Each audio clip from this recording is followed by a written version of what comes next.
નમસ્કાર દોસ્તો, સ્વાગત છે આપ સર્વનું તમારી પોતાની YouTube channel ocean coaching classes પર। મિત્રો, આજે આપણે ધોરણ 6ના ગુજરાતી વિષયની ગુજરાતી એટલે કે પલાશ વિષયના જે ચોપડી છે, જે બુક છે, તેના પાઠ નંબર 7 એકલના ઓવારણાના ભાગ 1નું સંપૂર્ણ સોલ્યુશન આપણે આ વિડીયોની અંદર જોવાના છે। જે તમામ વાર્તાઓ અને જે તમામ પ્રવૃત્તિઓ આપેલી છે તે બધી જ પ્રવૃત્તિઓના સંપૂર્ણ સોલ્યુશન સાથે આપણે આ વિડીયો જોવાના છે। મિત્રો, આપણી આ ચેનલ ઉપર ધોરણ 6ના ગુજરાતી એટલે કે પલાશ વિષયના બધા જ પાઠના સંપૂર્ણ સોલ્યુશનના પાઠ્યપુસ્તકના બધા જ પાઠના સંપૂર્ણ સોલ્યુશનના વિડીયો અને પીડીએફ બંને મુકાઈ ચૂક્યા છે। તો આ વિડીયો અને પીડીએફનો અભ્યાસ કરવા માટેની લિંક તમને નીચે ડિસ્ક્રિપ્શન બોક્સની અંદર આપેલી છે, જરૂરથી તેનો અભ્યાસ કરી લેજો। સાથે સાથે આપણા વોટ્સઅપ ગ્રુપમાં પણ જરૂરથી જોડાઈ જજો, જેથી કરીને આવનારા તમામ વિડીયો અને પીડીએફની લિંક તમને વોટ્સઅપ પર પ્રાપ્ત થતી રહે। ચાલો તો શરૂ કરીએ ધોરણ 6ના ગુજરાતી એટલે કે પલાશ વિષયના પાઠ નંબર 7ના ભાગ 1 એકલના ઓવારણાનું સંપૂર્ણ સોલ્યુશન। સર્વપ્રથમ તમે જોશો તો પ્રવૃત્તિ 1.1 અહીંયા આપણને કહ્યું છે વાંચો। તો મિત્રો, અહીંયા આપણને એક સરસ મજાની મહાભારતની એક પ્રસંગ આપવામાં આવેલો છે। તો જોઈએ આપણે મહાભારતના આ સંપૂર્ણ પ્રસંગને। જુઓ, પ્રણામ મહારાણી, તમામ રાજકુમાર ભોજન કક્ષમાં આવી ગયા છે। માત્ર સુભદ્રા પુત્રની પ્રતીક્ષા છે। એટલે કે એક સેવક જે હોય છે, એક સૈનિક જે હોય છે તે આવે છે અને મહારાણીને પ્રણામ કરીને કહે છે કે બધા જ રાજકુમારો જે છે તે ભોજન કક્ષની અંદર એટલે કે ભોજન કરવા માટેનો, જમવા માટેનો જે રૂમ હોય છે ત્યાં આવી ગયા છે। હવે ફક્ત સુભદ્રા પુત્રની પ્રતીક્ષા છે, એટલે કે આ સુભદ્રાના જે પુત્ર હોય છે એમની પ્રતીક્ષા છે, એટલે કે એમની રાહ જોવાઈ રહી છે। હવે તમને પ્રશ્ન થશે કે આ સુભદ્રા કોણ હોય છે? તો મિત્રો, તમે મહાભારત સાંભળ્યું હોય તો તમને ખ્યાલ હશે કે અર્જુન હોય છે। એ અર્જુન જે હોય છે ખૂબ જ શક્તિશાળી યોદ્ધા હોય છે અને પોતાની જે ધનુષ વિદ્યા હોય છે એના માટે તે પ્રખ્યાત હોય છે। તો એ અર્જુનના જે પત્ની હોય છે એમનું નામ હોય છે સુભદ્રા। તો એ સુભદ્રાના પુત્ર જે હોય છે અને એનું નામ હોય છે અભિમન્યુ। તો એ સુભદ્રાના પુત્ર અભિમન્યુની હવે ફક્ત પ્રતીક્ષા થઈ રહી છે, રાહ જોવાઈ રહી છે, બાકીના બધા જ રાજકુમારો આવી ગયા છે। દ્વારકાના રાજમહેલમાં મહારાણી રૂકમણી અને સુભદ્રા બેઠા હતા। જો દ્વારકાનો રાજમહેલ હતો અને એ દ્વારકાના રાજમહેલની અંદર રૂકમણી અને સુભદ્રા બેઠા હતા। હવે તમને પાછો પ્રશ્ન થશે કે મહારાણી રૂકમણી કોણ? તો તમે બધા જ ભગવાન શ્રી કૃષ્ણને ઓળખતા હશો। તો શ્રી કૃષ્ણના જે પત્ની હતા એમનું નામ રૂકમણી હતું। તો આ રૂકમણી અને સુભદ્રા જે છે તે રાજમહેલની અંદર બેઠા હતા। ત્યાં આવીને સેવકે એટલે કે સૈનિકે કહ્યું, ભલે આપ પ્રસ્થાન કરો ભાઈ, અમે બંને પણ આવીએ છીએ। તેણે સેવકને શું કહ્યું કે તમે હવે જાઓ, તમે ભોજન કક્ષની અંદર તમે જાઓ, અમે બંને એટલે કે આ રૂકમણી અને સુભદ્રા પણ હવે ભોજન કક્ષમાં આવે છે। રૂકમણીએ સેવકને ભોજન કક્ષની અંદર જવાનું કહ્યું। ત્યાર પછી બંને ભોજન કક્ષ તરફ જવા માટે તૈયાર થાય છે। બંને એટલે કે આ રૂકમણી અને આ જે સુભદ્રા હોય છે તે ભોજન કક્ષ એટલે કે ભોજન ખંડ તરફ જવા માટે તૈયાર થાય છે। ભોજન કક્ષમાં જતાં જતાં રૂકમણીએ સુભદ્રાને કહ્યું કે નણંદબા, આ ભાણાભાઈ એમના પિતાજી અર્જુન કરતાંય સવાયા થશે। જુઓ, હવે આ રૂકમણી જે છે ને એ સુભદ્રાને કહે છે કે નણંદબા। હવે આ જુઓ, આ સુભદ્રા જે છે ને એ રૂકમણીને શું થાય તો કે એને નણંદ થાય, બરાબર? એટલા માટે એવું કહે છે કે નણંદબા, આ ભાણાભાઈ જે છે એ કારણ કે એમના મામાના ઘરે આવ્યા હોય છે, એટલે કે આ જે અભિમન્યુ હોય છે એમના મામાના ઘરે, એમના મામા એટલે કે શ્રી કૃષ્ણ અને એમના મામી એટલે કે આ રૂકમણીજી। તો આ રૂકમણી એમના ભાણાને એટલે કે એમની જે નણંદ છે એમનો જે પુત્ર છે એમના માટે ભાણો થાય। તો એમના ભાણાને કહે છે કે આ તો અર્જુન કરતાંય સવાયો થશે, એટલે કે અર્જુન કરતાં પણ વધારે સવાયો એટલે કે બળશાળી, શક્તિશાળી થશે। એટલે મારો પુત્ર પણ પાર્થની જેમ મને હંમેશા પ્રતીક્ષા કરાવશે। પાર્થ એટલે કોણ? તો કે પાર્થ એ અર્જુનનું બીજું નામ છે। પાર્થ એટલે કોઈ બીજા વ્યક્તિને આપણે સમજવાનું નથી। એટલે આ સુભદ્રા શું કહે છે કે આ પાર્થ જે છે, અર્જુન છે, એ તો મને હંમેશા પ્રતીક્ષા કરાવે છે, રાહ જોડાવે છે। તો હવે તમારું કહેવાનું એવું છે કે એમનો જે પુત્ર છે, જે અભિમન્યુ છે, એ પણ હવે મને રાહ જોવડાવશે ને? સુભદ્રાએ હસતા હસતા એવું કહ્યું। એમ નહીં સુભદ્રા, કુમાર પોતાના અભ્યાસમાં એવો તો તલ્લીન થઈ જાય છે કે એને ભોજન સમયનું પણ ભાન રહેતું નથી। તો જો જે રૂકમણી હોય છે ને એને ચોખવટ કરીને કહે છે કે હું એમ નથી કહેવા માંગતી, હું એવું કહું છું કે આ જે રાજકુમાર જે છે, અભિમન્યુ જે છે, એ અભ્યાસની અંદર એવો તલ્લીન થઈ જાય છે, એવું એકાગ્ર ચિત્તે તે અભ્યાસ કરે છે કે એને ભોજન કરવાનું પણ ભાન રહેતું નથી કે ભોજનનો સમય થઈ ગયો છે તો આપણે ભોજન કરી લેવું જોઈએ। ચાલો, વાસુદેવ ઘણીવાર કહે છે કે અર્જુન શ્રેષ્ઠ ધનુર્ધર છે। વાસુદેવ શું કહે છે કે અર્જુન જે છે તે શ્રેષ્ઠ ધનુર્ધર છે। શ્રેષ્ઠ ધનુર્ધર એટલે શું? તો કે ધનુર્વિદ્યાની અંદર બાણ ચલાવવામાં જે એકદમ નિપુણ વ્યક્તિ હોય તો એ બાણ ચલાવવામાં ખૂબ નિપુણ છે, કારણ કે નિયમિત અભ્યાસ કરે છે. અને કોઈ પણ વસ્તુની અંદર આપણે નિપુણ ત્યારે જ બની શકીએ કે જ્યારે એ વસ્તુનો આપણે નિયમિત રીતે અભ્યાસ કરતા હોઈએ. અમારા ભાણાભાઈ તો અત્યારથી જ સતત અભ્યાસમગ્ન રહે છે. અમારા જે ભાણાભાઈ છે એટલે કે રૂકમણી અને શ્રી કૃષ્ણના જે ભાણાભાઈ છે એનું નામ શું છે તો કે અભિમન્યુ. એ અત્યારથી જ એટલા બધા અભ્યાસમગ્ન હોય છે, અભ્યાસની અંદર એવા તલ્લીન થઈ જાય છે, એટલા એ કહે છે. સુભદ્રના મોં ઉપર ગર્વીલું સ્મિત છવાઈ ગયું, એટલે કે એને ગર્વ થયો પોતાના દીકરાના આવા વખાણ સાંભળી અને તેના મોં ઉપર સ્મિત આવે છે. બંને ભોજન કક્ષની અંદર પહોંચે છે, એટલે કે આ જે સુભદ્રા અને શ્રી કૃષ્ણના જે પત્ની હોય છે રૂકમણીજી, તે બંને હવે ભોજન ખંડની અંદર પહોંચી જાય છે. હજુ કૃષ્ણ અને તેમના શિષ્ય પહોંચ્યા ન હતા. કૃષ્ણ અને તેમના શિષ્ય એટલે કોણ તો કે કૃષ્ણ અને આ સુભદ્રાનો પુત્ર એટલે કે તેમનો શ્રી કૃષ્ણનો ભાણો અભિમન્યુ. તો આ કૃષ્ણ અને અભિમન્યુ જે છે તે હજુ પણ પહોંચ્યા નહોતા. મામા ભાણાના બે ખાલી આસન જોઈ શ્રી કૃષ્ણના મોટા ભાઈ બલરામે ટીખળ કરી એટલે કે મજાક કરવી અથવા મસ્તી કરવી. તો આ જે શ્રી કૃષ્ણ હોય છે તેના મોટા ભાઈનું નામ બલરામ હોય છે, અને આ બલરામ જે છે ને તે શ્રી કૃષ્ણ અને તેમનો ભાણો એટલે કે અભિમન્યુ, આ બંનેના આસન હજી ખાલી હતા, તે જમવા માટે હજી આવ્યા નહોતા, એટલે એક મજાક કરે છે. જો શું મજાક કરે છે કે આજે એ બે જણને ઉપવાસ હશે, આપણે શરૂ કરીએ. શું કહે છે કે આજે શ્રી કૃષ્ણને અને આ અભિમન્યુને ઉપવાસ લાગે છે, એટલા માટે તેઓ જમવા માટે નહીં આવ્યા હોય. ચાલો આપણે તો જમવાનું શરૂ કરી દઈએ. કનૈયાને ભૂખ્યો રાખીને જમી શકો તો જમી લો દાઉ, કહેતા કુમાર સાથે કૃષ્ણ પણ આવી ગયા. જો દાઉ એટલે કે શ્રી કૃષ્ણ ભગવાન જે છે ને તે પોતાના મોટા ભાઈ બલરામને દાઉ કહીને બોલાવતા હતા, બરાબર. એટલે કનૈયો જે છે એ શું કહે છે, શ્રી કૃષ્ણ ભગવાનની આવે છે અને તે પોતાના મોટા ભાઈને કહે છે કે જો તમે કૃષ્ણને એટલે કે કનૈયાને ભૂખ્યા રાખીને જમી શકતા હોય તો તમે તારે જમી લો દાઉ. આવું કહી અને કુમાર સાથે કૃષ્ણ પણ આવી ગયા. કુમાર એટલે કે રાજકુમાર અભિમન્યુ સાથે કૃષ્ણ જે છે તે ભોજન કક્ષની અંદર પહોંચી જાય છે. દ્વારકાધીશ થયો તોય હજુ નાનપણના લાડ ભૂલતો નથી. દાઉ શું કહે છે એટલે કે બલરામ જે છે તે કૃષ્ણને કહે છે કે હવે દ્વારકાનો નાથ થયો એટલે કે દ્વારકાનો રાજા બની ગયો છે, છતાં પણ હજુ નાનપણની અંદર જે લાડ લડાવ્યા હતા તે હજુ ભૂલતો નથી.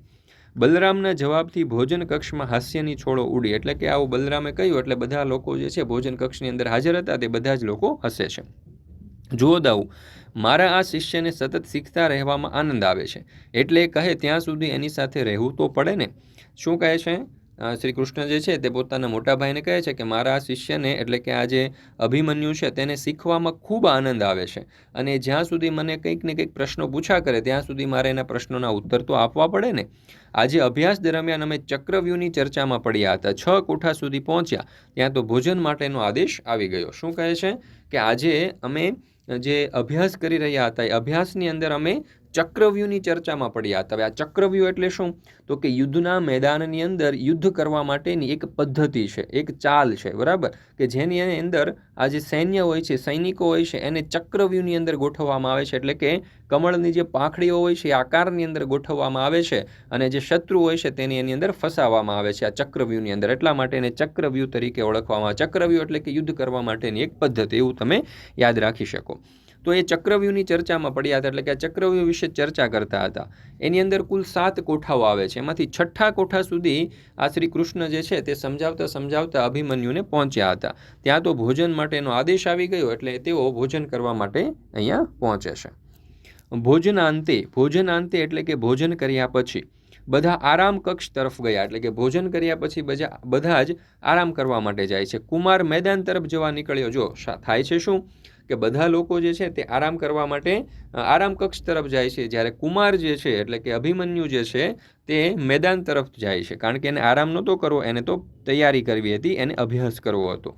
બલરામે તેને આરામ માટે કહ્યું તો તેણે કહ્યું કે મને વિશ્રામ કરવા કરતાં ધનુર્વિદ્યાના અભ્યાસમાં આરામ અને આનંદ પ્રાપ્ત થાય છે. તો જુઓ કેટલા મહાન વ્યક્તિ કહેવાય.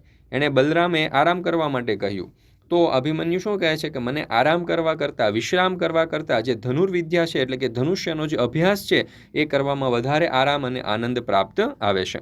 કનૈયો તારો શિષ્ય પણ તારા જેવો જિદ્દી છે, બલરામે કૃષ્ણને કહ્યું. બલરામ શું કહે છે કે ભાઈ તારો શિષ્ય પણ તારી જેમ જિદ્દી છે, કોઈની વાત માને નહીં, મનમાં જે ધાર્યું હોય એ જ કરે. શસ્ત્રો વિશે શીખવા માટે એની તત્પરતા નવાઈ ઉપજાવે એવી છે દાઉ. અભ્યાસના મેદાનમાં ન હોય ત્યારે પણ એ સતત યુદ્ધ અભ્યાસ વિશે જ ચિંતન મનન કરતો હોય છે. શ્રી કૃષ્ણ ભગવાન દાઉને શું કહે છે કે અભ્યાસ વિશેની એની જે કલ્પના જે છે, અભ્યાસ વિશેની એની જે શીખવા માટેની જે તત્પરતા જે છે એ આપણને નવાઈ ઉપજાવે એવી છે. દાઉ અભ્યાસના મેદાનમાં ન હોય ને છતાં પણ એના સતત એના વિચારો જે છે, એનું મન જે છે એ સતત ને સતત ક્યાં હોય છે? તો કે અભ્યાસના યુદ્ધના અભ્યાસની અંદર જ હોય છે. કૃષ્ણે કહ્યું, હા, એ મેં પણ જોયું છે. મને પણ ઘણીવાર ગદા યુદ્ધ વિશે અનેક પ્રશ્ન પૂછે છે. એની લગન જોતા લાગે છે કે અભિમન્યુ પણ યુધિષ્ઠિરની જેમ ચક્રવર્તી સમ્રાટ બનશે.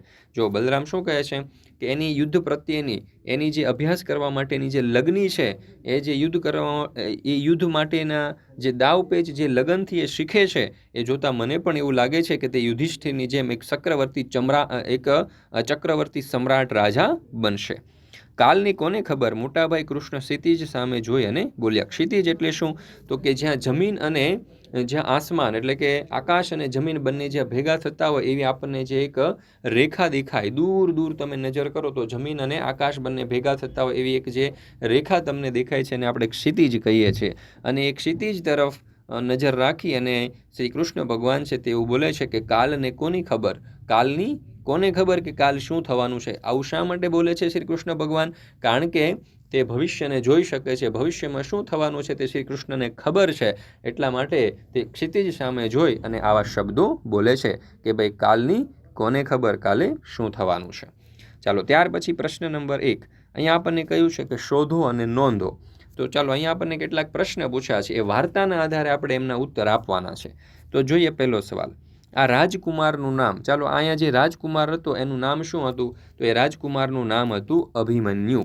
ત્યાર પછી તેના પિતાનું નામ. તો આ જે અભિમન્યુ હતા તેમના પિતાનું નામ અર્જુન હતું, અથવા તો આપણે તેને પાર્થ પણ કહી શકીએ. ત્યાર પછી તેના માતા એટલે કે આ જે અભિમન્યુ છે તેના માતાનું નામ શું હતું? તો અભિમન્યુના માતાનું નામ સુભદ્રા હતું. ત્યાર પછી આપણે તેના મામા જોઈએ. તો એના મામાનું નામ શ્રી કૃષ્ણ અથવા તો બલરામ હતું. એટલે કે શ્રી કૃષ્ણ અને બલરામ એ બંને તેમના મામા હતા. ત્યાર પછી તેના મામી. તો શ્રી કૃષ્ણના પત્ની જે છે તેમના મામી થશે, તેનું નામ હતું રૂકમણી. ચાલો, ત્યાર પછી આગળ જોઈએ બીજું. અહીંયા આપણને કહ્યું છે કે ઉદાહરણ જુઓ અને બીજા વાક્યોને એ મુજબ બનાવવાનો પ્રયત્ન કરો. ચાલો, તો અહીંયા તમે જોશો તો સાદું વાક્ય આપેલું છે અને શણગારેલું વાક્ય આપેલું છે. જુઓ, તમે જાઓ ભાઈ. તો શણગારેલું વાક્ય આ પ્રમાણે બનશે, આપ પ્રસ્થાન કરો ભાઈ. રાજેશના પપ્પા અમદાવાદ જવા નીકળ્યા. તો શણગારેલું વાક્ય બનશે કે રાજેશના પિતાશ્રીએ અમદાવાદ પ્રતિ પ્રસ્થાન કર્યું. ત્રીજું, મમ્મીની મંજૂરી વગર પાંદડું ન હલે. તો અહીંયા શણગારેલું વાક્ય બનશે કે માતૃશ્રીની અનુમતિ વિના પર્ણપન સ્પંદન કરવા અસમર્થ છે. ચોથું, પાણી આ વાસણમાં ભરી દેશો. તો અહીંયા શણગારેલું વાક્ય બનશે કૃપા કરી જળ આ પાત્રમાં અર્પિત કરશો. પાંચમું, મારી બહેન કદી જૂઠું ન બોલે. તો અહીંયા શણગારેલું વાક્ય આવશે કે મારી ભગીની કદાપી અસત્ય ન વધે. ત્યાર પછી સાદું વાક્ય છે આ પેન મારા દાદા તરફથી ભેટ મળી છે. જ્યારે એનું શણગારેલું વાક્ય છે કે આ લેખીની મારા પિતામહ તરફથી ઉપહારમાં પ્રાપ્ત થઈ છે. તો એનું સાદું વાક્ય આપણે આ પ્રમાણે બનાવી શકીએ કે આ પેન મારા દાદા તરફથી ભેટ મળી છે. મિત્રો, આપણે ઓશન કોચિંગ ક્લાસીસ નામની એક જબરજસ્ત એપ્લિકેશન લોન્ચ કરેલી છે. આ એપ્લિકેશનની અંદર તમે ધોરણ 6 ગુજરાતી એટલે કે પલાશ વિષય જે છે તેનું જે નવું પાઠ્યપુસ્તક છે 2023-24માં આવેલું છે, તેના સંપૂર્ણ સોલ્યુશનની કલરફુલ PDF જે છે તે આપણી એપ્લિકેશન ઓશન કોચિંગ ક્લાસીસ ઉપર મુકાઈ ચૂકી છે. તો જરૂરથી તેનો અભ્યાસ કરી લેજો. આપણી એપ્લિકેશન ઉપર ધોરણ 6ના બધા જ વિષયના તમામ પ્રકારના સ્વાધ્યાય, સ્વાધ્યન પોથી અને તમામ પ્રકારના સોલ્યુશનની PDF અહીંયા મૂકવામાં આવેલી છે. તો જરૂરથી આ તમામ PDFનો પણ અભ્યાસ કરી લેજો, જે તમારી પરીક્ષા માટે તમને ખૂબ જ ઉપયોગી સાબિત થશે. ત્યાર પછી આપણે જોઈએ પ્રવૃત્તિ 2.1. અહીંયા આપણને કહ્યું છે કે વાર્તા સાંભળો અને વાંચો.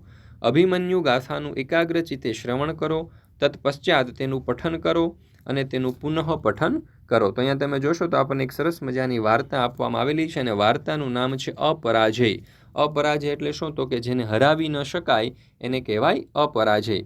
તો આવી અપરાજય અભિમન્યુ જે હતા તેમની અહીંયા પણ એક સરસ મજાની વાર્તા આપેલી છે. તો જોઈએ આપણે આ વાર્તાને સમજવાનો પ્રયત્ન કરીએ. હવે તમને ખ્યાલ હશે કે આ વાર્તા અપરાજય આપણે શરૂ કરીએ એના પહેલાં એની જે પૂર્વધારણાઓ જે છે, એની જે પહેલાંની બાબતો જે છે એ તમને ખ્યાલ હશે તો તમે સરળતાથી સમજી શકશો. મહાભારતનું યુદ્ધ થયું હતું અને આ મહાભારતના યુદ્ધના જે 13મો દિવસ હતો ને એ 13મા દિવસ વિશે અહીંયા આપણને ચર્ચા અથવા તો વાતચીત આપવામાં આવેલી છે. તો જુઓ, 13મા દિવસે સવારે શત્રુઓએ અર્જુનને યુદ્ધ માટે પડકાર ફેંક્યો અને તેને રણભૂમિના દક્ષિણ છેવાડે ખેંચી ગયા. એટલે કે 13મા દિવસે જે શત્રુઓ હતા, એટલે કે જે કૌરવો હતા, તે અર્જુનને યુદ્ધ માટે પડકાર ફેંકે છે, એટલે કે યુદ્ધ માટે આમંત્રણ આપે છે અને તેને યુદ્ધ કરતાં કરતાં એ જે રણભૂમિ હોય છે, એ કુરુક્ષેત્રનું જે મેદાન હોય છે તેના દક્ષિણ છેવાડા સુધી ખેંચી જાય છે, એટલે કે દક્ષિણ ભાગ સુધી તેને લઈ જાય છે. આ તરફ દ્રોણે કૌરવ સૈન્યને કમળના આકારમાં ગોઠવ્યું તે જોઈ ધૃષ્ટદ્યુમ્નની ચિંતાનો પાર ન રહ્યો. હવે જુઓ, આ અર્જુન જે છે તે આ મેદાનના દક્ષિણ ભાગ તરફ ચાલ્યા જાય છે. ત્યારે દક્ષિણ ભાગ તરફ ચાલ્યા જાય છે ત્યારે અહીંયા બે સેનાઓ હોય છે, એક કૌરવ સેના અને એક પાંડવ સેના. એમાં જે કૌરવ સેના હોય છે તેમના જે સેનાપતિ હોય છે એનું નામ શું હોય છે તો કે ગુરુ દ્રોણ, અને જે પાંડવ સેના હોય છે એમના સેનાપતિનું નામ ધૃષ્ટદ્યુમ્ન હોય છે.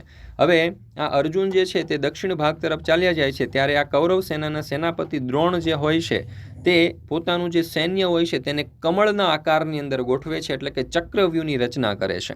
આ ચક્રવ્યૂહની રચના જોઈ અને આ ધૃષ્ટદ્યુમ્ન જે હોય છે એમની ચિંતાનો પાર રહેતો નથી, કારણ કે એ જાણે છે કે આ પદ્મવ્યૂહને ભેદી ન શકાય તો સાંજ સુધીમાં તો પાંડવ સૈન્યમાં મહાવિનાશ સર્જાય, એટલે કે રાત પડે ત્યાં સુધીમાં તો આ પાંડવ સૈન્ય જે છે તેની અંદર મહાવિનાશ વેરાય, એટલે કે આ પાંડવ સેના જે છે તે હાર તરફ આગળ વધે, એટલે કે હારી જવાની સંભાવના પુષ્કળ છે. તેણે પોતાની ચિંતા યુધિષ્ઠિર પાસે દર્શાવી, એટલે કે આ ધૃષ્ટદ્યુમ્ન જે હોય છે તે પોતાની ચિંતા લઈ અને યુધિષ્ઠિર પાસે જાય છે અને કહે છે કે ભાઈ, કૌરવ સેનાના જે સેનાપતિ ગુરુ દ્રોણ છે તેમણે આ ચક્રવ્યૂહની રચના કરેલી છે, અને ચક્રવ્યૂહની જે રચના છે તેને તોડી પાડવી ખૂબ અઘરી છે. દ્રૌપદીએ આ વાત સાંભળી. તેણે કહ્યું, સુભદ્રા કહેતી હતી કે અભિમન્યુ પદ્મ ભેદી શકે છે. હવે દ્રૌપદી જે હોય છે એટલે કે પાંચેય પાંડવોની જે પત્ની હોય છે એમનું નામ હોય છે દ્રૌપદી, અને આ દ્રૌપદીના જે ભાઈ હોય છે એમનું નામ હોય છે ધૃષ્ટદ્યુમ્ન, અને એ ધૃષ્ટદ્યુમ્ન જે હોય છે તે પાંડવ સેનાના સેનાપતિ હોય છે. તો એમની વાત આ દ્રૌપદી સાંભળી જાય છે, એટલે દ્રૌપદી કહે છે કે સુભદ્રા કહેતી હતી કે અભિમન્યુ જે છે તે પદ્મ ભેદી શકે છે, એટલે કે આ ચક્રવ્યૂહ જે છે તેને ભેદી શકે છે, એટલે કે ચક્રવ્યૂહની અંદર દાખલ થવા માટેની માહિતી, જાણકારી એમની પાસે છે. પાર્થે તેને આ વિધિ આપી છે. પાર્થ એટલે કે અર્જુન. અર્જુને તેમને આ શીખવ્યું છે. તો અભિમન્યુને બોલાવવામાં આવ્યો. યુધિષ્ઠિર, ભીમ, સાત્યકી, ધૃષ્ટદ્યુમ્ન અને દ્રૌપદી ચર્ચા કરતા હતા. એવા સમયે જ અભિમન્યુ જે છે તે આવ્યો અને તે કહે છે કે આપે મને બોલાવ્યો, એટલે કે તમે બધાએ મને બોલાવ્યો છે. તો તરુણ અભિમન્યુને છાતી સરસો ચાંપતા યુધિષ્ઠિરે કહ્યું, જો તરુણ અભિમન્યુ એટલે કે અભિમન્યુની ઉંમર જે છે ને તે હજી યુદ્ધ કરવાની નથી, તે હજી બાળક છે, તે હજી તરુણ છે, કિશોરાવસ્થાની અંદર હજુ તેણે પ્રવેશ કર્યો છે.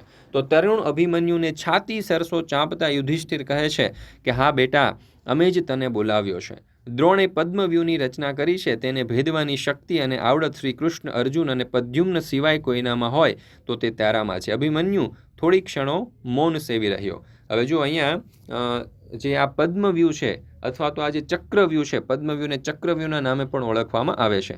તો આ જે પદ્મવ્યૂહને કોઈ ભેદી શકે અથવા તો કોઈ નાથી શકે અથવા તો જો કોઈ પરાજિત કરી શકે એવા આ સંસારની અંદર ફક્ત 4 જ વ્યક્તિઓ હતા. એક તો હતા શ્રી કૃષ્ણ, બીજું હતા અર્જુન, ત્રીજું હતા પ્રદ્યુમ્ન એટલે કે શ્રી કૃષ્ણના પુત્ર, અને એની સિવાય ચોથું કોઈ વ્યક્તિ હોય તો એ અભિમન્યુ હતું. અને અભિમન્યુ થોડી ક્ષણ સુધી આ વાત સાંભળી અને મૌન રહે છે, એટલે કે કંઈ પણ બોલતા નથી. ત્યાર પછી તે શિબિરની બહાર નીકળી અને કુરુ સેનાનું નિરીક્ષણ કરે છે. કુરુ સેના એટલે કે આ જે કૌરવ સેના હોય છે તેનું નિરીક્ષણ કરે છે, તેને ધ્યાનપૂર્વક જોવે છે. સૈનિકોના ટોળા ધીરે ધીરે એક વિશાળ પદ્મ રૂપે ગોઠવાતા નજરે પડે છે, અને આ જે કુરુ સેના જે હોય છે, કૌરવ સેના હોય છે, એના જે સૈનિકો હોય છે, એમના જે ટોળાઓ હોય છે, મોટા મોટા ટોળાઓ, એ ધીમે ધીમે એક વિશાળ પદ્મ રૂપે એટલે કે કમળના આકારની અંદર ગોઠવાતા હોય એવું તેમને લાગે છે, એવું તેમને નજરે પડે છે.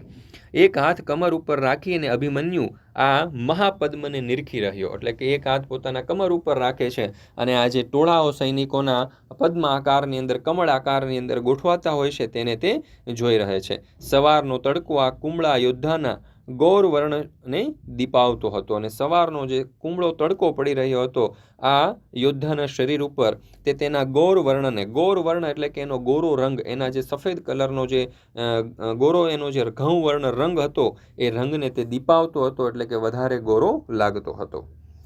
બધા અભિમન્યુની પાછળ શિબિરમાંથી બહાર આવ્યા. એટલે કે જેવો અભિમન્યુ બહાર આવ્યો એટલે બધા લોકો પણ તેમની સાથે શિબિરમાંથી બહાર આવે છે.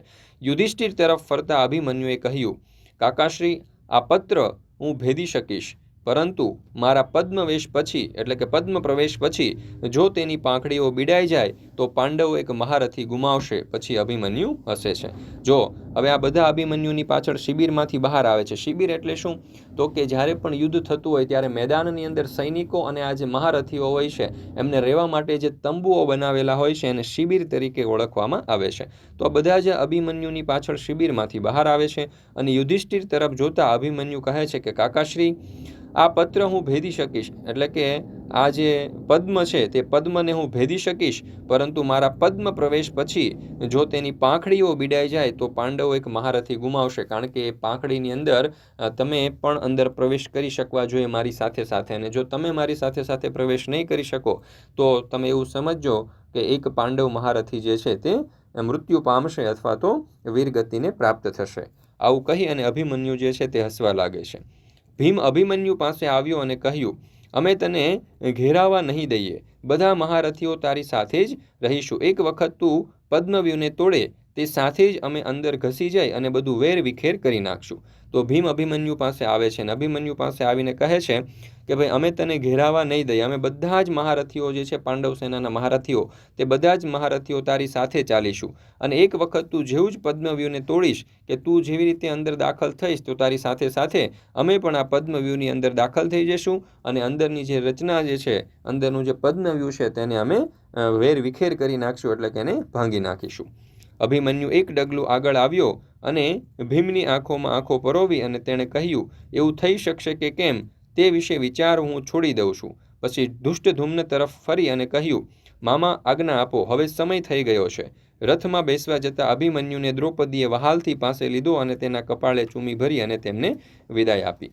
તો અભિમન્યુ એક ડગલું આગળ આવે છે અને પછી ભીમની એટલે કે જે ભીમ હોય છે એમની આંખોની અંદર આંખો પરોવે છે અને આંખોમાં આંખો પરોવી અને બે વાક્ય બોલે છે કે એવું થઈ શકશે કે કેમ એના વિશે હું છોડવાનું વિચારવાનું બંધ કરી દઉં છું. એટલે કે તમે બધા જ મારી સાથે પદ્મની અંદર પ્રવેશ કરી શકશો કે કેમ એવું વિચારતો નથી. અને પછી એમના જે મામા ધૃષ્ટદ્યુમ્ન હોય છે કે જે પાંડુ સેનાના સેનાપતિ હોય છે એમની પાસે જઈ અને કહે છે કે મામા હવે ઘણો સમય થઈ ગયો છે, હવે આજ્ઞા આપો. અને રથમાં બેસવા જ્યારે જાય છે અભિમન્યુ ત્યારે એમના જે દાદી હોય છે તે દ્રૌપદી એ તેમને વહાલથી તેની પાસે બોલાવે છે અને કપાળે ચૂમી ભરી અને તેમને યુદ્ધ કરવા માટે જવા માટેની વિદાય આપે છે.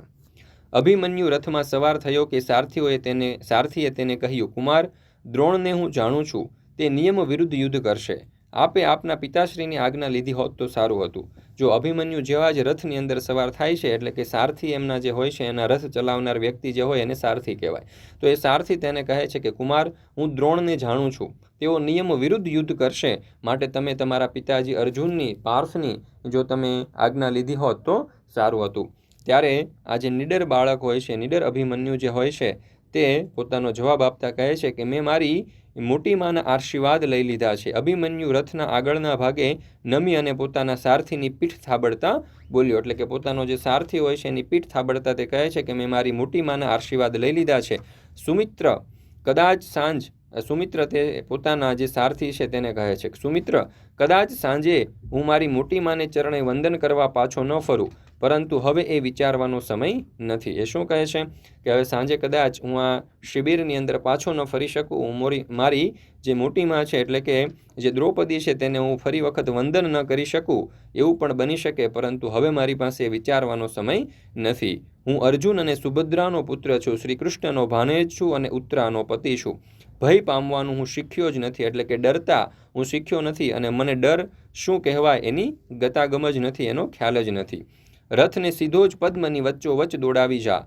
એક જ રથ વડે હું પદ્મના 8 ભાગ ન કરી નાખું તો હું સુભદ્રાના પેટે જન્મ્યો ન હોતો તેમ માનજે. તે પોતાનો જે સારથી હોય છે, સુમિત્ર હોય છે, તેને કહે છે કે રથને તું સીધો પદ્મની વચ્ચે એટલે કે આ જે ચક્રવ્યૂહની રચના કરેલી છે તે ચક્રવ્યૂહની વચ્ચોવચ્ચ દોડાવી જા. વચ્ચોવચ્ચ આ જે આપણો રથ છે તેને લઈ જા. એક જ રથ વડે હું આ પદ્મના 8 ભાગ ન કરી નાખું, એટલે કે તેની આખી પાંખડીઓને અલગ અલગ ન કરી નાખું તો હું સુભદ્રના પેટે જન્મ્યો છું, નથી જન્મ્યો એમ તું માનજે, એવું તે કહી અને પોતાની બહાદુરીનો પરચો દેખાડે છે.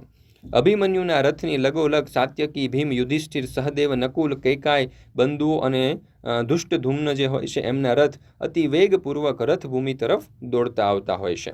ઢોળા ઉપર ઊભી રહી અને દ્રૌપદી કુમાર અભિમન્યુને જતો જોઈ રહી. એક ઊંચા શિખર ઉપર, એક ઊંચી ટેકરી ઉપર તે દ્રૌપદી ઊભી રહે છે અને પોતાનો આ જે પૌત્ર અભિમન્યુ હોય છે તેને યુદ્ધના મેદાનની અંદર આ પદ્મની અંદર પ્રવેશ કરતા જુએ છે.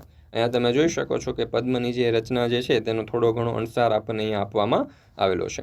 અભિમન્યુ વીજળી સમી ગતિથી પ્રથમ હરોળ પર ત્રાટક્યો. એટલે કે આ જે પ્રથમ હરોળ જે હોય છે પદ્મવ્યૂહની, તેની જે પ્રથમ હરોળ હોય છે તેની ઉપર વીજળીની ગતિથી ત્રાટકે છે. જે કાર્ય પૃથ્વી ઉપર માત્ર 4 જણા કરી શકતા હતા, જે કાર્ય દેવો માટે પણ કઠિન ગણાતું હતું, જે પદ્મને ભેદવા સ્વયં ઇન્દ્ર પણ સમર્થ ન હતા, તે પદ્મને આ તરુણોએ સ્વયં દ્રોણની હાજરીમાં ક્ષણ માત્રની અંદર ભેદી નાખ્યું. તમે વિચાર કરો કે આ જે પદ્મ છે, આ જે ચક્રવ્યૂહ જે છે એની રચના ભેદવી, એટલે કે આ ચક્રવ્યૂહની રચનાને તોડવી એ કેટલી કઠિન હશે. કારણ કે આખા જગતની અંદર, આખા વિશ્વની અંદર ફક્ત 4 જ વ્યક્તિઓ આ કાર્ય કરી શકતા હતા. દેવો માટે પણ આ કાર્ય કઠિન ગણાતું હતું. સ્વયં દેવોના દેવ ઇન્દ્ર પણ આ કાર્ય કરવા માટે સક્ષમ ન હતા. એમને પણ આ પદ્મવ્યૂહ જે છે, ચક્રવ્યૂહ જે છે એમની સમજણ ન હતી. તે પદ્મને આ એક નાના અમથા બાળકે, એક નાના અમથા 13-14 વર્ષના તરુણે સ્વયં ગુરુ દ્રોણની હાજરીની અંદર ક્ષણ માત્રની અંદર, એટલે કે પળ માત્રની અંદર, એક ક્ષણની અંદર, એક સેકન્ડની અંદર ભેદી નાખ્યું અને તોડી નાખ્યું.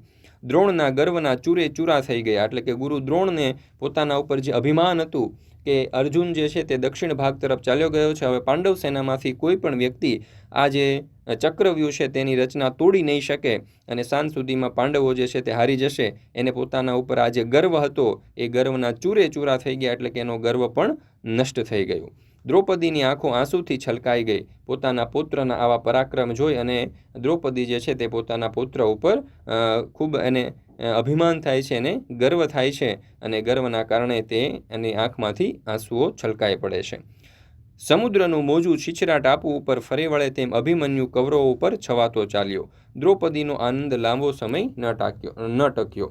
એટલે કે આ જે અભિમન્યુ જે છે તે કૌરવ સેના ઉપર એક સમુદ્રનું મોજું જેવી રીતે ધરતી ઉપર ફરી વળે, એવી જ રીતે આ જે અભિમન્યુ છે તે કૌરવ સેનાના જે સૈનિકો છે તેના ઉપર ફરી વળે છે અને ટૂંક સમયની અંદર આખી કૌરવ સેના જે છે તેને હચમચાવી નાખે છે. પરંતુ દ્રૌપદીનો આ જે આનંદ હતો તે લાંબા સમય સુધી ટકતો નથી. અહીંયા આપણને એક વાક્ય આપ્યું છે કે દ્રૌપદીનો આનંદ આ લાંબા સમય સુધી ટકતો નથી.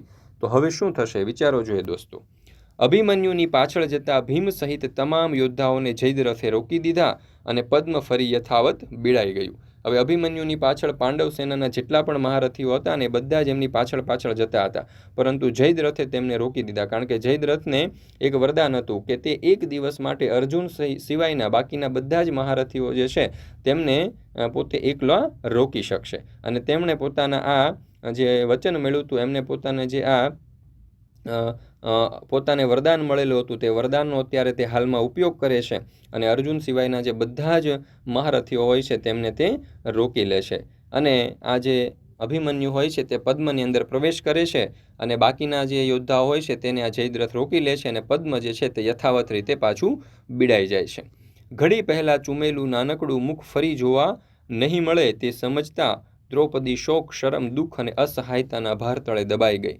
કારણ કે તેને જોયું કે કમળનું મુખ ખુલ્યું, તેની અંદર અભિમન્યુ જતો રહ્યો, પરંતુ બીજા યોદ્ધાઓ જે છે તે આ મુખની અંદર, એટલે કે આ પદ્મ ચક્રવ્યૂહની અંદર પ્રવેશ ન કરી શકે. આ જોઈ અને દ્રૌપદીને સમજાઈ ગયું હતું કે હવે અભિમન્યુનું મૃત્યુ નિશ્ચિત છે. એટલા માટે એને મનની અંદર વિચાર આવ્યો કે થોડા સમય પહેલાં એમણે જે નાનકડું મુખ ચૂમેલું હતું એ હવે તેને ફરી વખત જોવા નહીં મળે. અને આ જેવું જ તેને સમજ પડી એટલે કે તરત જ તેનું પોતાનું મોં જે છે તે શોક, એટલે કે દુઃખ, શરમ અને દુઃખના કારણે અસહાયતાના ભાર તળે દબાઈ ગયું. આ તરફ અભિમન્યુ પાછળ જોયા વગર આગળ વધતો રહ્યો. એક પછી એક ચક્રાકાર પાંખડીઓ પાર કરતો રહ્યો.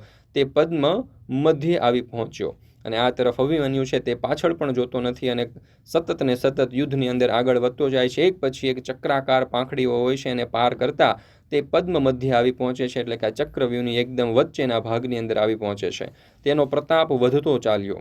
એનો પ્રતાપ એટલે કે એણે પોતાની જે બહાદુરી છે તે ધીમે ધીમે વધારવાની શરૂ કરી અને જે કૌરવ સેના છે તે કૌરવ સેનાઓના જે સૈનિકો છે તેને હંફાવવાનું શરૂ કર્યું. તેણે દુર્યોધનના પુત્રને માર્યો ત્યારે દુર્યોધનનો ક્રોધ કાબૂમાં ન રહ્યો. અને આ જે ચક્રવ્યૂહ જે છે, પદ્મવ્યૂહ જે છે, એને પસાર કરતી વખતે એમાંથી બહાર નીકળતી એટલે કે એમાં અંદર પ્રવેશ કરતી વખતે તેણે દુર્યોધનના પુત્રને પણ મારી નાખ્યો. અને એમણે જ્યારે દુર્યોધનના પુત્રને માર્યો ત્યારે આ દુર્યોધનનો ક્રોધ જે છે તે કાબૂમાં રહેતો નથી. અને તે કહે છે કે મારો મારો આ છોકરાને જીવતો ન જવા દેશો. ગુરુ દ્રોણ, તમે મને વચન આપ્યું છે કે એક પાંડવ મહારથીને તમે મારશો, અને કોઈ પણ ઉપાય હણી નાખો. તો જે કૌરવ સેના જે હોય છે એ કૌરવ સેનાના જે મહારથીઓ હોય છે એ મહારથીઓ તેમને કહે છે કે આ પાંડવોને તમે મારી નાખો. એટલે કે આજ એક પાંડવોને તમે મારવાનું વચન આપ્યું હતું, તો કોઈ પણ ઉપાયે તમે આ છોકરો જે છે તેને મારી નાખો, એવું દુર્યોધન જે છે તે ગુરુ દ્રોણને કહે છે. દ્રોણે યુદ્ધના તમામ નિયમો અને માનવતાના તમામ મૂલ્યો એક બાજુ મૂકી અને કૃપાચાર્ય, બૃહદબલ્લ, કૃતવર્મા અને કર્ણને એક સાથે અભિમન્યુ ઉપર ઘસી જવાનો આદેશ આપ્યો અને પોતે પણ તેમાં જોડાયા.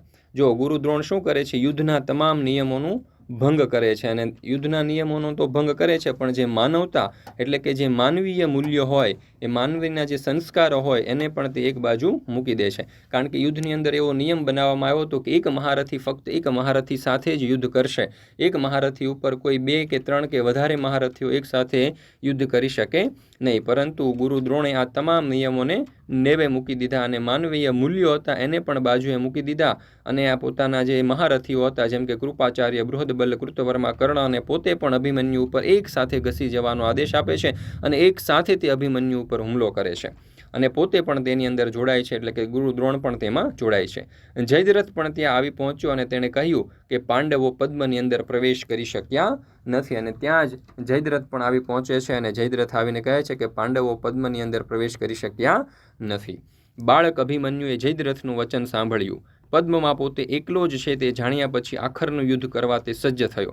હવે તેને ખ્યાલ આવી ગયો હતો કે હવે પદ્મની અંદર તે એકલો જ છે. તેમના જે પાંડવ સેનાના જે મહારથીઓ હતા તે પદ્મની અંદર પ્રવેશ કરી શક્યા નથી. એટલે તેમણે એકલા હાથે યુદ્ધ કરવાનું છે તે તેમને સમજાઈ ગયું હતું અને એના કારણે જ તે આખરનું એટલે કે અંતિમ યુદ્ધ કરવા માટે સુસજ્જ થાય છે, તૈયાર થાય છે. ઘડીભર યુદ્ધ થંભી ગયું.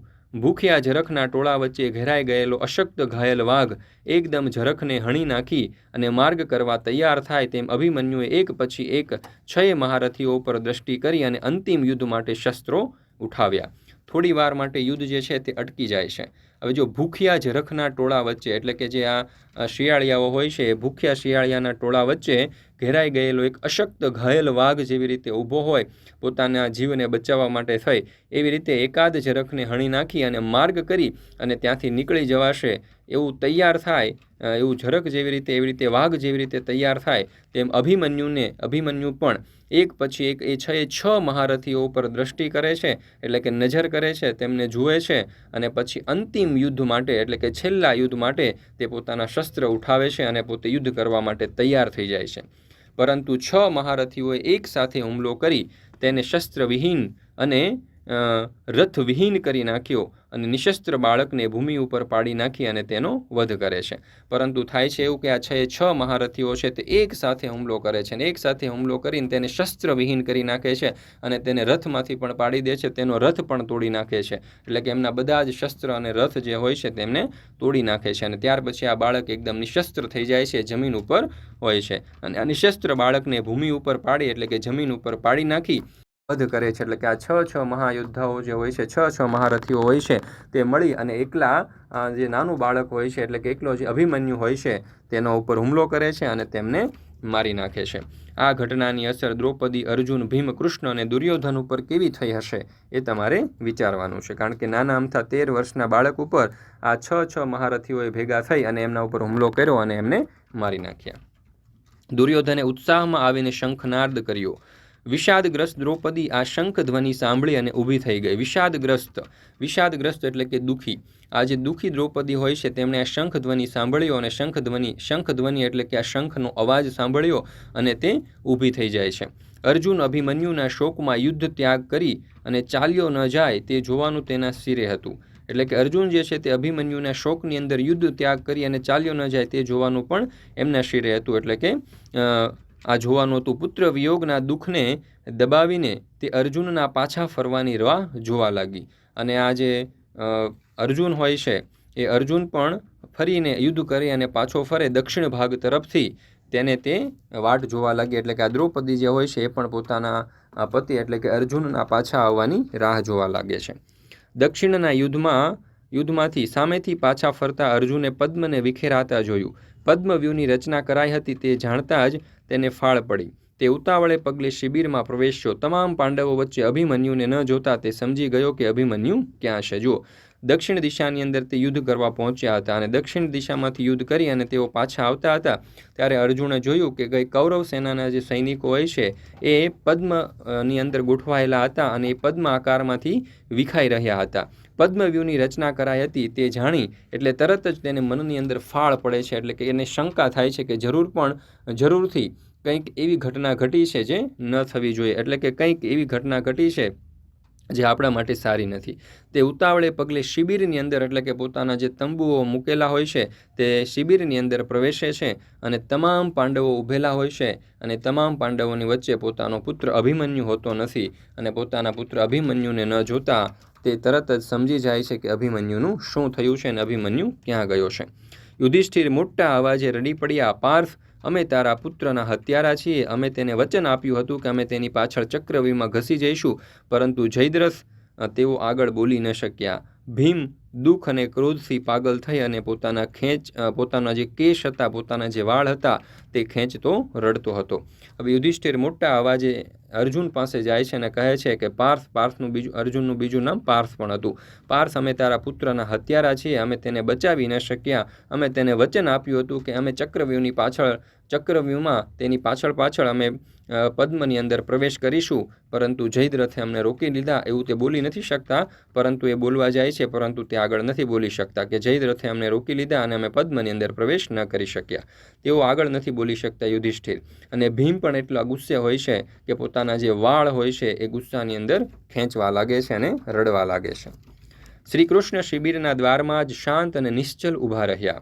શ્રી કૃષ્ણ જે હોય છે તે આ શિબિરના દ્વારમાં એટલે કે આ જે તંબુનો જે દરવાજો હોય છે ત્યાં એકદમ શાંતિથી અને એકદમ કોઈ પણ પ્રકારના દુઃખ કે વિલાપ વગર ઊભા હોય છે. અર્જુનની આંખો સૂકી થઈ ગઈ. તે મૂઢ, હતાશ અને શોકમય થઈ નિશબ્દ ઊભો હતો. તેના હોઠ સહેજ હલ્યા. તે કંઈ બોલે તે પહેલાં દ્રૌપદી જળપાત્ર લઈ અને તેની પાસે આવે છે. હજુ અર્જુનની આંખો એકદમ સૂકી થઈ ગઈ હોય છે. તે મૂઢ, હતાશ અને શોકમય થઈ ગયો હોય છે. તેના બોલવા ચાલવાનું કંઈ પણ સૂઝતું નથી અને ફક્ત પોતાના પુત્રના વિયોગની અંદર તે નિશબ્દ થઈને ઊભા રહે છે. તેના હોઠ સહેજ હલવા જાય છે. ત્યાં જ તે કંઈક બોલવાનો પ્રયત્ન કરે એ પહેલાં જ દ્રૌપદી એક જળપાત્ર એટલે કે પાણીથી ભરેલું પાત્ર લઈ અને તેની પાસે આવે છે અને તે કહે છે કે પાર્થ, તેણે અર્જુનને ઢંઢોળ્યો અને તેના હાથમાં જળપાત્ર આપતા બોલી. તેણે અર્જુનને ઢંઢોળ્યો એટલે કે અર્જુન જે વિચારોની અંદર ખોવાયેલો હતો એ વિચારોમાંથી તેને પાછા લાવે છે અને તેને જળપાત્ર આપતા એટલે કે આ જે જળનું ભરેલું પાત્ર હોય છે તે અર્જુનના પાર્થના હાથમાં આપે છે અને કહે છે, આવતીકાલે જયદ્રથ, ધર્મરાજ, યુધિષ્ઠિર, ઇન્દ્ર કે સ્વયં શ્રી કૃષ્ણના શરણમાં જાય તો પણ પાર્થ સૂર્યાસ્ત પહેલાં તેનો વધ કરશે. એટલે કે એની પાસે પ્રતિજ્ઞા લેવડાવે છે કે જયદ્રથ આવતીકાલે ધર્મરાજ યુધિષ્ઠિરના શરણે જાય, સ્વયં ઇન્દ્ર કે શ્રી કૃષ્ણના શરણમાં જાય તો પણ પાર્થ સૂર્યાસ્ત થાય એટલે કે આવતીકાલનો સૂર્ય આથમે એ પહેલાં જયદ્રથનો વધ કરશે એવી તેમની પાસે પ્રતિજ્ઞા લેવડાવે છે દ્રૌપદી અર્જુન પાસે. અર્જુનનું રોમ રોમ સળગી ઉઠ્યું. દ્રૌપદીના હાથમાંથી જળ લેતા તેણે કહ્યું, યાજ્ઞસેની એટલે કે દ્રૌપદીનું બીજું નામ યાજ્ઞસેની હતું. યાજ્ઞસેની, હું તેમ કરીશ અને જો હું તેમ ન કરું તો આવતીકાલે રાત્રે જાતે ચિતા ખડકી અને તેમાં બળી મરીશ. અને અર્જુન જે છે એનું પણ રોમ રોમ સળગી ઉઠે છે. એને પણ પોતાના પુત્રના મૃત્યુનો બદલો લેવા માટે અંદરથી ખૂબ ઉત્સાહ અને ઉમંગ હોય છે. તે પોતાની જે પત્ની હોય છે દ્રૌપદી એમના હાથમાંથી જળ લેતા તેણે કહ્યું કે યાજ્ઞસેની, હું પણ આવતીકાલે જરૂરથી આ જે મારા પુત્રનો હત્યારો છે તેનો હું નાશ કરીશ, તેનો હું વિનાશ કરીશ. અને જો હું એવું નહીં કરી શકું તો હું આવતીકાલે અગ્નિ સમાધિ લઈશ એટલે કે આજે ચિતા ખડકી, લાકડાઓ ખડકી અને તેની અંદર બળી અને હું મૃત્યુ પામીશ. ભૂમિ ઉપર જળ પડવા દઈ અને અર્જુને આ પ્રતિજ્ઞા કરી અને સ્થિર પગલે તે બહાર ચાલ્યા ગયા. અને એટલે કે આ જે શિબિરની અંદર હતા અને શિબિરની અંદરમાંથી તે શિબિરમાંથી બહાર આવે છે, પોતે આ પ્રતિજ્ઞા લે છે. શ્રી કૃષ્ણ તેને પોતાની શિબિર ઉપર લઈ જાય છે અને પછી શ્રી કૃષ્ણ જે છે તે આવતીકાલની વ્યૂહરચના ઘડવા માટે થઈ અને પોતાના શિબિરની અંદર લઈ જાય છે. તો અહીંયા આપણને આ જે પાઠ આપવામાં આવેલો છે તે ધ્રુવ ભટ્ટ દ્વારા લખવામાં આવેલો છે. ચાલો, તો અહીંયા આપણને જે પાઠ આપેલો છે એના ઉપરથી અહીંયા આપણને કેટલીક પ્રવૃત્તિઓ આપેલી છે. તો જોઈએ આપણે પ્રવૃત્તિ. જેમ કમળમાં ભમરો પ્રવેશે અને રાત્રે તેની પાંખડીઓ ધીરે ધીરે બીડાઈ જાય, તેમ મહાભારતમાં રચાયેલા આ વ્યૂહમાં યોદ્ધા તેમાં પ્રવેશે અને તે બીડાઈ જાય તેવી રચનાને પદ્મવ્યૂહ અથવા તો ચક્રવ્યૂહ કહેવામાં આવે છે. તો અહીંયા પદ્મવ્યૂહ અથવા તો ચક્રવ્યૂહ વિશે આપણને માહિતી આપવામાં આવેલી છે. ત્યાર પછી આપણે જોઈએ વાતચીત. તો આવું યુદ્ધ કઈ ફિલ્મ, વાર્તા કે સિરિયલમાં જોયું છે? તો હા, આવું યુદ્ધ મેં મહાભારત સિરિયલની અંદર જોયું છે. કારણ કે મહાભારત સિરિયલ જે છે તેને અનુલક્ષીને, એટલે કે આ મહાભારત ગ્રંથ જે છે તેને અનુલક્ષીને મહાભારત સિરિયલ બનાવી હતી અને તેને અનુલક્ષીને જ આ પાઠ પણ અહીં આપણને આપવામાં આવેલો છે. તમે ક્યારે જોશમાં આવી ગયા, ક્યારે ચિંતા થઈ, ક્યારે દુઃખ થયું અને ક્યારે આંચકો લાગ્યો એ તમારે જણાવવાનું છે. તો અપરાજય યુદ્ધ કથા વાંચતા જ્યારે અભિમન્યુએ કહ્યું કે કાકાશ્રી, આ પદ્મવ્યૂહ એટલે કે ચક્રવ્યૂહ હું ભેદી શકીશ, ત્યારે અમે જોશમાં આવી ગયા. પરંતુ મારા પદ્મ પ્રવેશ પછી જો તેની પાંખડીઓ બીડાઈ જાય તો પાંડવો એક મહારથી ગુમાવશે એવું અભિમન્યુએ કહ્યું ત્યારે ચિંતા થઈ. દ્રોણે યુદ્ધના તમામ નિયમો અને માનવતાના મૂલ્યો એક બાજુ મૂકી કૃપાચાર્ય, બૃહદબલ્લ, કૃતવર્મા અને કર્ણને એક સાથે અભિમન્યુ ઉપર ઘસી જવાનો આદેશ આપ્યો અને દ્રોણ પોતે પણ તેમાં જોડાયા ત્યારે દુઃખ થયું. જ્યારે દુર્યોધને દ્રોણને કોઈ પણ ઉપાય કરીને અભિમન્યુને હણી નાખવાનું કહ્યું ત્યારે આંચકો લાગ્યો. ત્યાર પછી આગળ, વાર્તાની કઈ લીટી કે સંવાદ યાદ રહી જાય તેવો લાગ્યો? તો અભિમન્યુએ સારથીને આપેલો ઉત્તર મને યાદ રહી જાય તેવો લાગ્યો.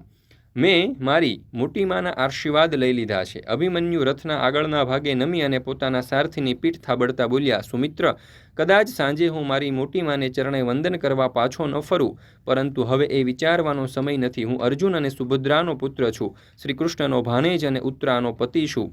ભય પામવાનું હું શીખ્યો જ નથી. રથને સીધો જ પદ્મની વચ્ચોવચ દોડાવી જા. એક જ રથ વડે હું પદ્મના 8 ભાગ ન કરી નાખું તો હું સુભદ્રાના પેટે જન્મ્યો ન હતો તેમ માનજે.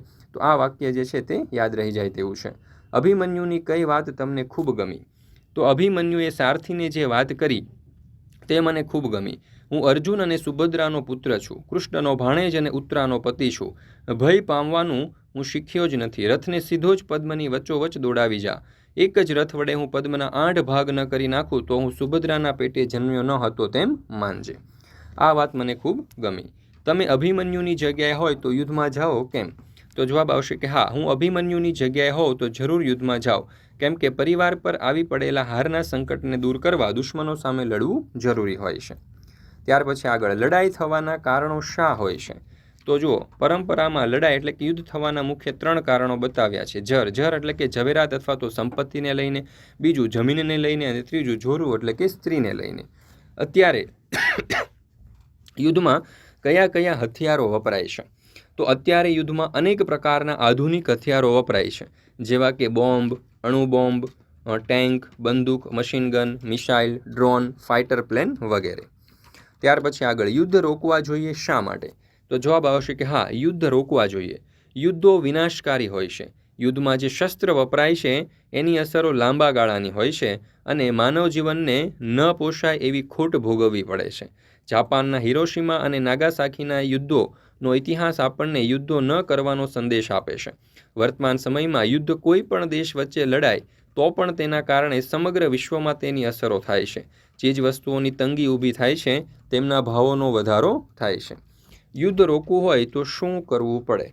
હવે યુદ્ધ રોકવા માટે દેશ વચ્ચેના સંબંધોમાં પ્રેમ, ત્યાગ અને સહિષ્ણુતાનો પ્રચાર અને પ્રસાર કરવો જોઈએ. માનવ ધર્મ અને રાષ્ટ્રપ્રેમની સમજ નાગરિકોમાં કેળવાય એ માટે વૈશ્વિક સ્તરે સંસ્થાઓ ઊભી કરવી જોઈએ.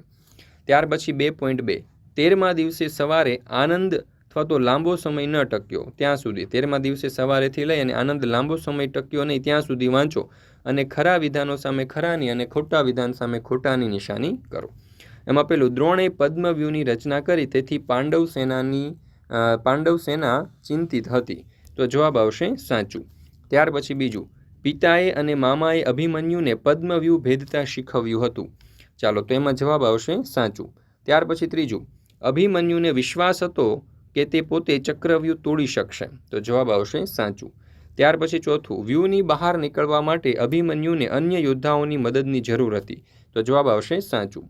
ત્યાર પછી પાંચમું, પાંડવો ઈચ્છતા હતા કે અભિમન્યુ વ્યૂહમાંથી કોઈની મદદ વગર જાતે જ પાછો ફરે. તો જવાબ આવશે ખોટું. ત્યાર પછી છઠ્ઠો સવાલ, પાંડવો પદ્મવ્યૂહમાં પ્રવેશીને તેને વેર વિખેર કરી દેશે એવી અભિમન્યુને ખાતરી હતી. તો જવાબ આવશે ખોટું. ત્યાર પછી 7મો સવાલ, અભિમન્યુએ સારથીને કહ્યું કે દ્રોણ યુદ્ધના નિયમનું પાલન નહીં કરે. તો જવાબ આવશે ખોટું. ત્યાર પછી 8મો સવાલ, દ્રૌપદી અભિમન્યુનું યુદ્ધ જોતી હતી. તો જવાબ આવશે સાચું. ચાલો ત્યાર પછી આપણે આગળ જોઈએ પ્રવૃત્તિ 2.3. અભિમન્યુની પાછળ જતા ભીમથી લઈ પોતાની શિબિર પર લઈ ગયા ત્યાં સુધી વાંચો અને વિધાન કોને લાગુ પડે છે તે લખો. તો અહીંયા કાઉન્સની અંદર તમે જોશો તો જયદ્રથ, અભિમન્યુ, દુર્યોધન, દ્રોણ, દ્રૌપદી, અર્જુન, યુધિષ્ઠિર, ભીમ, કૃષ્ણ વગેરે જેવા આપણને પાત્રો જે છે તે આપેલા છે. એમાં જોઈએ પહેલું, પાંડવોને આગળ વધતા અટકાવી દીધા. તો એમાં જવાબ આવશે જયદ્રથ. ત્યાર પછી બીજું, જોત જોતામાં એણે વ્યૂહની એક પછી એક હરોળ તોડી નાખી. તો અહીંયા જવાબ આવશે અભિમન્યુ. ત્યાર પછી ત્રીજું, પુત્રના મૃત્યુથી એ ખૂબ ગુસ્સે ભરાયો. તો અહીંયા જવાબ આવશે અર્જુન. ત્યાર પછી આપણે આગળ જોઈએ ચોથું, પોતાના બધા સાથીઓને એક સાથે અભિમન્યુ ઉપર તૂટી પડવાનું કહ્યું. તો અહીંયા જવાબ આવશે દ્રોણ. ત્યાર પછી પાંચમું, એક સાથે 6 યોદ્ધાઓનો સામનો કરતા એનો રથ ભાંગી પડ્યો. તો અહીંયા જવાબ આવશે અભિમન્યુ. છઠ્ઠું, અભિમન્યુના મૃત્યુથી એ ખૂબ ખુશ થઈ ગયો. તો જવાબ આવશે દુર્યોધન. ત્યાર પછી સાતમું, એને ખબર પડી ગઈ કે પોતાનો વીર પુત્ર મૃત્યુ પામ્યો છે. તો અહીંયા જવાબ આવશે દ્રૌપદી. ત્યાર પછી આપણે આગળ જોઈએ 8મો સવાલ, બંને ભાઈઓ અર્જુન સમક્ષ શોક વ્યક્ત કરવા લાગ્યા. તો યુધિષ્ઠિર અને ભીમ. ત્યાર પછી 9મું, અર્જુન પાસે જયદ્રથનો વધ કરવાની પ્રતિજ્ઞા લેવડાવી. તો અહીંયા જવાબ આવશે દ્રૌપદી. ત્યાર પછી 10મું, અર્જુનને શાંત કરવા એને પોતાની સાથે લઈ ગયા. તો અહીંયા જવાબ આવશે કૃષ્ણ. ત્યાર પછી આપણે આગળ જોઈએ તો અહીંયા તમારા માટે એક સરસ મજાની જાહેરાત આપેલી છે કે આપણે ઓશન કોચિંગ ક્લાસીસ નામની એક જબરજસ્ત એપ્લિકેશન લોન્ચ કરેલી છે. આ એપ્લિકેશનની અંદર તમે ધોરણ 6ના ગુજરાતી વિષયના જે આ નવું પાઠ્યપુસ્તક છે તેના સંપૂર્ણ સોલ્યુશન એટલે કે બધા જ પાઠના સંપૂર્ણ સોલ્યુશનની કલરફુલ સોલ્યુશનની PDF આપણી એપ્લિકેશન ઉપર મુકાઈ ચૂકી છે. તો જરૂરથી આ સમગ્ર સોલ્યુશનનો અભ્યાસ કરી લેજો. આપણી એપ્લિકેશન ઉપર ધોરણ 6ના બધા જ વિષયના સ્વાધ્યાય, સ્વાધ્યન પોથી અને સ્વાધ્યન પોથીની જે સોલ્યુશનની PDF છે તે મૂકવામાં આવેલ છે. તો જરૂરથી તેનો અભ્યાસ કરી લેજો. લિંક તમને નીચે ડિસ્ક્રિપ્શન બોક્સની અંદર મળી જશે. ત્યાર પછી છે મને શીખવાડો, ડો ઉપર છે કોને શીખવા દો. તો જોઈએ પ્રવૃત્તિ 2.4. નીચેનો ફકરો વાંચી અને પ્રશ્નોના જવાબ આપો. એમાં અભિમન્યુ વીજળી સમી ગતિથી પ્રથમ હરોળ પર ત્રાટક્યો. જે કાર્ય પૃથ્વી પર માત્ર 4 જણા કરી શકતા, જે કાર્ય દેવો માટે અસાધ્ય ગણાતું, જે પદ્મને ભેદવા સ્વયં ઇન્દ્ર પણ અસમર્થ ગણાતા, તે પદ્મને આ તરુણે સ્વયં દ્રોણની હાજરીમાં ક્ષણ માત્રમાં ભેદી નાખ્યું. દ્રોણના ગર્વના ચૂરે ચૂરા થઈ ગયા. દ્રૌપદીની આંખો આંસુથી છલકાઈ ગઈ. સમુદ્રનું મોજું છીછરા ટાપુ પર ફરી વળે તેમ અભિમન્યુ કૌરવો પર છવાતો ચાલ્યો. દ્રૌપદીનો આનંદ લાંબો સમય ટક્યો નહીં. હવે જોઈએ એમાં પહેલો સવાલ, પદ્મ ભેદવાનું કાર્ય બહુ જ કઠિન છે એવું શાના પરથી કહી શકાય? તો પદ્મ ભેદવાનું કાર્ય બહુ જ કઠિન છે કારણ કે દેવો માટે પણ આ કાર્ય અસાધ્ય દુષ્કર ગણાતું હતું. સ્વયં ઇન્દ્ર પણ આ પદ્મને ભેદવા માટે સમર્થ ન હતા. ત્યાર પછી બીજો સવાલ, અભિમન્યુની ઉંમર બીજા યોદ્ધાઓ કરતાં નાની છે એવું કયા શબ્દ વાક્યને આધારે આપણે કહી શકીએ? તો તે પદ્મને આ તરુણે સ્વયં દ્રોણની હાજરીમાં ક્ષણ માત્રમાં ભેદી નાખ્યું. આ વાક્યમાં આવતા તરુણ શબ્દને આધારે અભિમન્યુની ઉંમર બીજા યોદ્ધાઓ કરતાં નાની છે એવું આપણે કહી શકીએ. ત્યાર પછી ત્રીજો સવાલ, દ્રૌપદીની આંખો છલકાઈ ગઈ. આ વાક્ય શું દર્શાવે છે, આનંદ કે દુઃખ? તો જોઈએ ઉત્તર, દ્રૌપદીની આંખો છલકાઈ ગઈ આ વાક્ય ગૌરવપૂર્ણ આનંદ દર્શાવે છે. ત્યાર પછી ચોથું, સમુદ્રનું મોજું છીછરા ટાપુ પર ફરી વળે તેમ અભિમન્યુ કૌરવો પર છવાતો ચાલ્યો. આ વાક્યને આધારે નીચેના વાક્ય પૈકી સાચું વાક્ય પસંદ કરો. તો 3 વાક્ય આપણને આપેલા છે. ટાપુ નાનકડો હોય તેથી ઝડપથી પાણીમાં ડૂબી જાય. ટાપુની ઊંચાઈ ઓછી હોય તેથી ઝડપથી પાણીમાં ડૂબી જાય. ટાપુ છીછરો હોય તેથી પાણીની થપાટ વાગતા જ એ નીચે પડી જાય. તો જવાબ આવશે કે ટાપુ નાનકડો હોય તેથી ઝડપથી પાણીમાં ડૂબી જાય. મિત્રો, ફરી મળીશું આપણે પાઠ નંબર 7ના ભાગ 2ના સંપૂર્ણ સોલ્યુશન સાથે. મિત્રો, આપણી આ ચેનલ ઉપર ધોરણ 6ના ગુજરાતી એટલે કે પલાશ વિષયની આ જે પાઠ્યપુસ્તક છે તેના બધા જ પાઠના સંપૂર્ણ સોલ્યુશનના વિડીયો અને PDF બંને મુકાઈ ચૂક્યા છે. તો આ વિડીયો અને PDFનો અભ્યાસ કરવા માટેની લિંક તમને નીચે ડિસ્ક્રિપ્શન બોક્સની અંદર આપેલી છે. જરૂરથી તેનો અભ્યાસ કરી લેજો. સાથે સાથે આપણા WhatsApp ગ્રુપમાં પણ જરૂરથી જોડાઈ જજો જેથી કરીને આ તમામ વિડીયો જે છે અથવા તો આ તમામ સોલ્યુશન જે છે તેનો અભ્યાસ તમે કરી શકો. ફરી મળીશું આપણે ભાગ 2ના સંપૂર્ણ સોલ્યુશન સાથે.